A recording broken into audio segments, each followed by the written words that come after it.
Saudaraku yang terkasih dan yang dikasihi Kristus, selamat hari Jumat bagi kita semua.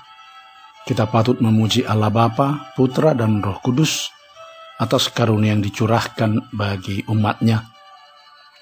Kita bernyanyi dari buku nyanyian HKBP nomor 666, bait yang pertama, dengan judul Kita Harus Membawa Terang.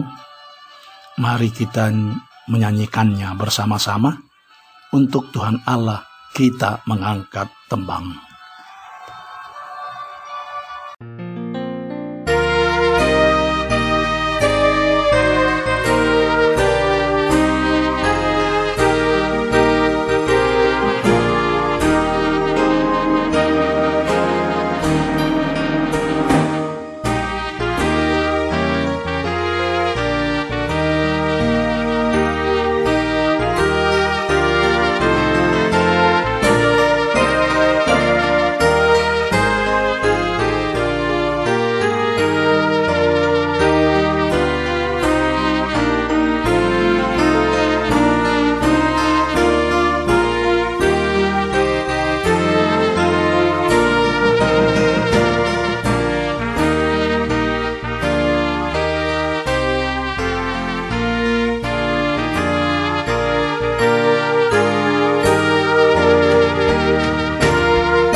Kita berdoa, kasih karunia menyertai kamu, dan damai sejahtera Allah Bapa dan anaknya Tuhan Yesus Kristus.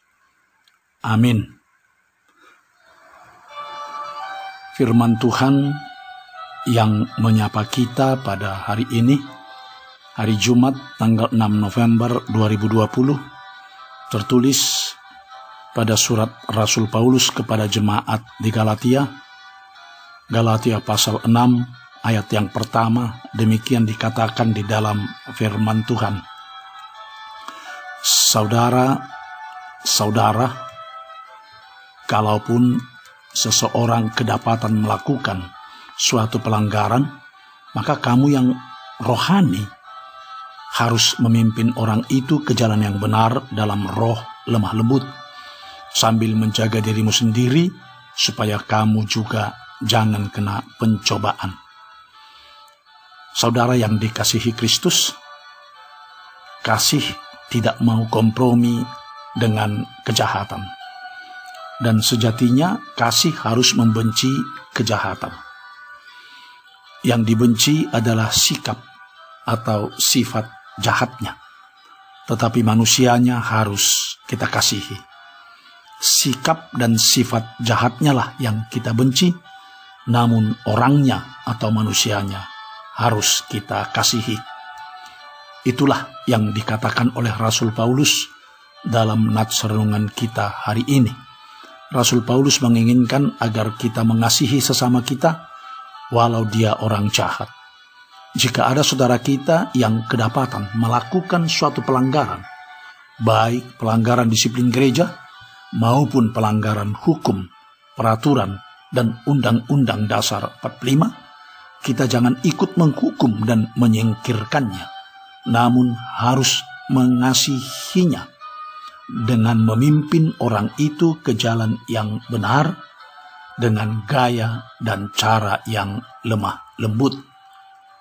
Walau hukuman harus dijalankan baik oleh pihak gereja maupun pihak pemerintah, tetapi kita tetap memimpin dan mengarahkannya ke jalan yang benar agar menjadi manusia yang baru, manusia yang bermakna bagi sesama.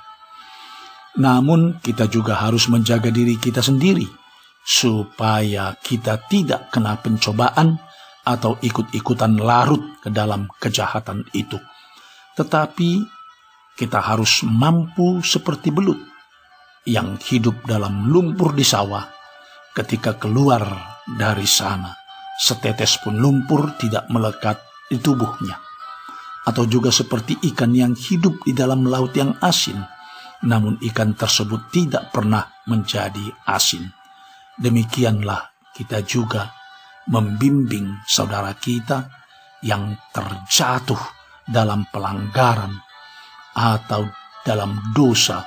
Dengan penuh kasih kita menolong, membimbing dan mengarahkannya, namun tidak larut dan hanyut atau terjerumus mengikuti kejahatannya.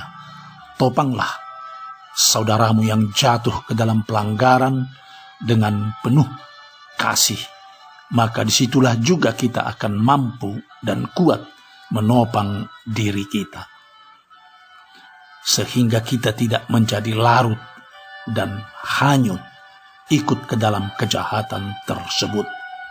Selamat menopang orang lain dan diri sendiri.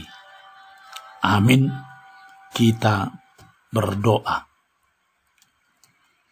Terima kasih Tuhan untuk firman hari ini yang telah menyapa kami, agar kami boleh menolong saudara kami yang jatuh ke dalam pelanggaran atau kejahatan. Tolong kami Tuhan untuk tidak menghakimi, mengusir, menyingkirkan dan memusuhi mereka, tetapi biarlah dengan penuh kasih menolong, memimpin dan menguatkannya, sehingga dia boleh kembali ke jalan Tuhan yang benar. Berkati kami Tuhan dengan berkat-Mu yang melimpah di setiap pekerjaan kami, maupun dalam semua gerak kehidupan kami. Beri kesehatan, jauhkan kami dari segala pencobaan dan kejahatan. Pulihkan Tuhan saudara kami yang sedang sakit, dan hiburkan mereka yang sedang berduka. Berikan hari ini kepada kami menjadi hari yang baharu bagi kami pribadi lepas pribadi.